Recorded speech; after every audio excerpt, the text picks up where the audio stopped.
Assalamualaikum warahmatullahi wabarakatuh. Kami dari kelompok 2 akan menjelaskan tentang fungsi-fungsi komunikasi. Sebelum kami menjelaskan fungsi-fungsi komunikasi, alangkah baiknya kami memperkenalkan diri terlebih dahulu. Perkenalkan, nama saya Arjuna Pradipa, NPM 2285378, dan teman saya Aurelia Pisau Sandila, NPM 22853046. Nama saya Aprilia Kesumbuhan, NPM 22853011. Saya Arya Abdul Razak Kasibuan, NPM 2285301777. sekian dari perkenalkan diri dari kami. Saksikan video berikut ini. Terima kasih. Terima kasih. A few moments later. Assalamualaikum warahmatullahi wabarakatuh. Waalaikumsalam warahmatullahi wabarakatuh. Perkenalkan, nama saya Arya. Perkenalkan, nama saya Arjuna Pradipa.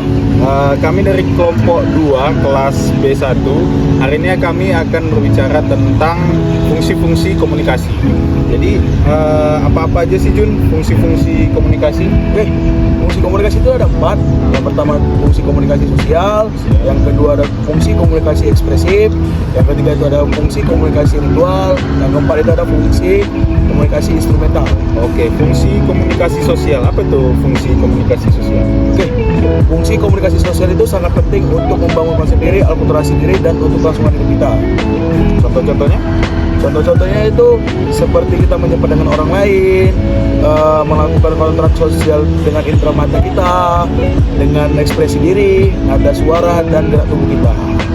Berarti keseharian kita keseharian kita sama lingkungan ataupun sama orang di dekat kita ya. Jadi aku kasih contoh bang, macam gerak tubuh. Ini kita sedang berbincang nih.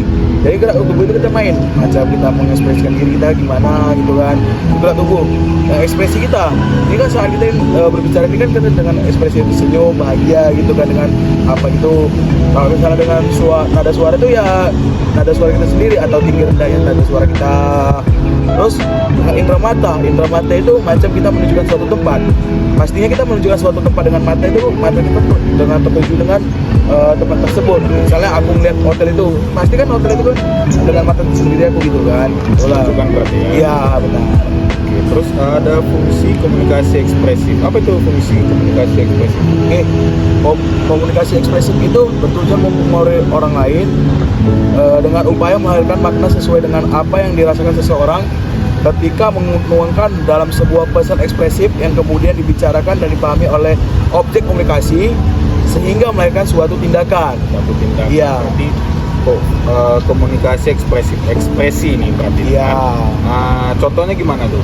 Contohnya itu saat aku sakit perut, itu saat aku sakit perut aku memegang perut dan orang lain itu merasa aku sedang sakit dan dia bertanya dengan aku, kamu kenapa? Dan aku jawab, aku nggak apa-apa gitu.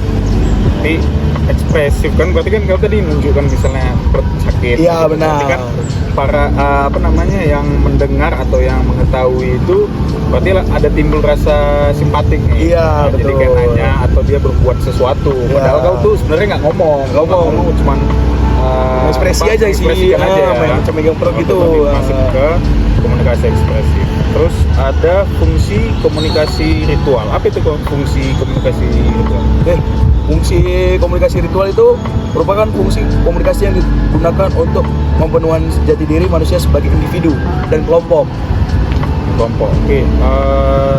Contohnya gimana tuh kalau yang ritual itu? Contohnya itu macam doa, sholat, upacara bendera, dan upacara kematian. Upacara kematian. Iya. Tapi kan kayak itu tadi kau bilang kelompok.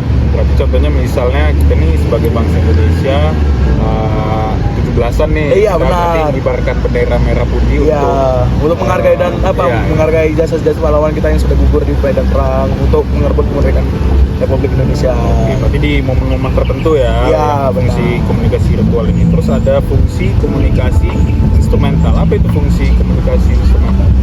Komunikasi instrumental mempunyai beberapa tujuan umum, menginformasikan, mengajar, mendorong, mengubah sikap dan keyakinan. Bisa diringkas ke semua tujuan tersebut dapat disebut membujuk atau bersifat persuasif. Dalam arti pembicaraan menginginkan pendengar mempercayai bahwa fakta informasi yang disampaikan akurat dan layak diketahui. Oke, berarti kayak dosen ngajar itu termasuk ke instrumental berarti? Iya benar. Karena kenapa? Dosen itu kan mengajar. Dosen itu kan sebagai moderator dan pembicara.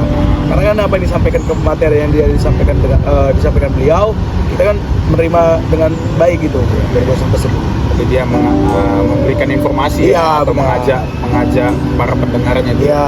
Oke, berarti itu tadi keempat fungsi komunikasi apa namanya, dekat sih ini sebenarnya sama kehidupan kita Emang iya, sehari-hari benar. kan. Dari keempat ini seperti yang komunikasi sosial, Iya. terus komunikasi ekspresif ini tadi, komunikasi ritual sama instrumental. Cuman nggak kita sadari nih, nggak kita Ya. sadari kan sebelumnya apa, tapi udah kita jalani. Jadi kita jalani. Nah, jadi inilah fungsinya kita belajar lagi mengenai fungsi-fungsi komunikasi supaya kita tahu ini contoh-contoh fungsi komunikasi itu apa.